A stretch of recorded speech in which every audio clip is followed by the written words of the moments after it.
আমরা যদি বাংলাদেশের মানুষ ঐক্যবদ্ধ থাকি এবং বাংলাদেশের মানুষের যত নেগেটিভ জিনিসই থাকুক না কেন, কিছু পজিটিভ জিনিস আমাদের দেশে মানুষের আছে আলহামদুলিল্লাহ। এর মধ্যে একটা জিনিস হলো, কোনো দুর্যোগ যদি জাতীয় পর্যায়ে আসে, দেয়ালে যদি পিঠ ঠেকে যায়, তখন দেখা যায় আমাদের দেশে মানুষ ঐক্যবদ্ধ হয়ে যায়, সবাই কাঁধে কাঁধ মিলিয়ে নেমে যায়।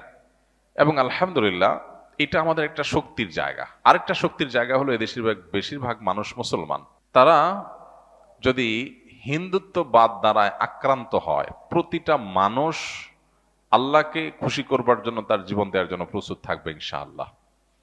সো আমার মনে হয় না যে আমাদের এই প্রিয় স্বদেশকে কেউ তুড়ি মেরে উড়ি দিয়ে দখল করে নেবে, এই স্বপ্ন বাস্তবায়ন হবে এত সহজ না ইনশাআল্লাহ তাআলা।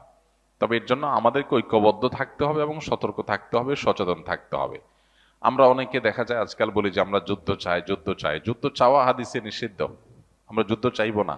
নবী সাল্লাল্লাহু আলাইহি ওয়াসাল্লামের শিক্ষা হলো আমরা আল্লাহর কাছে আমান বা নিরাপত্তা চাইবো, যুদ্ধ না। আমরা চাইবো আমাদের প্রতিবেশী দেশের সাথে আমাদের সম্পর্ক ভালো থাকুক। তারা আমাদের উপরে দাদাগিরি, খবরদারি, আমাদের উপরে মাতবরি, আমাদেরকে দাসসুলভ আচরণ করার মানসিকতা তারা ছেড়ে দেখ। এদেশের মানুষ বহু সহ্য করেছে, এ বিষয়ে এদেশের মানুষ আর সহ্য করবে না। প্রত্যেকটা মানুষ ক্ষোভে ফুঁসে উঠছে, এটা তাদের বোঝা উচিত। তারা যদি এটা বুঝেন, তাহলে ভালো প্রতিবেশী হয়ে আমরা থাকতে পারি, বসবাস করতে পারি। সেটা তাদের জন্য কল্যাণের, আমাদের জন্য কল্যাণের।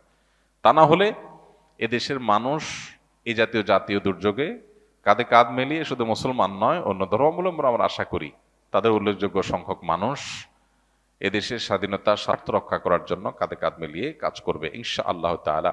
আমার মনে হয় এটা তারাও জানে, আমাদের প্রতিবেশী ভাইরাও জানেন যে বাংলাদেশের মানুষ তাদের জাতীয় দুর্যোগে তারা কিভাবে কাঁধে কাঁধ মিলিয়ে দাঁড়ায়। বহুবার আমরা এটা প্রমাণ করেছি, জাতি এটা প্রমাণ করেছে যে জাতীয় দুর্যোগে মানুষ ঐক্যবদ্ধ হয়ে যায়, সকল ভেদাভেদ মানুষ ভুলে যায়। সেটা আবারও প্রয়োজন হলে মানুষ করবে।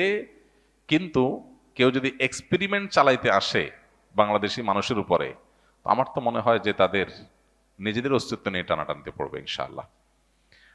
এই জন্য আমাদের ইমানকে বৃদ্ধি করতে হবে, আমাদের চেতনাকে জাগ্রত করতে হবে।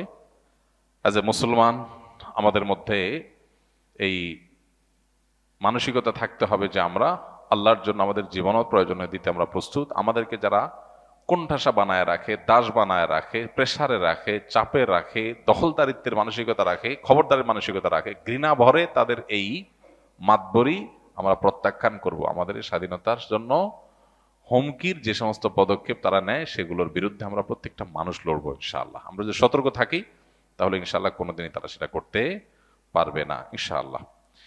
আসুন্নাহ ফাউন্ডেশন, উম্মার স্বার্থে সুন্নাহর সাথে।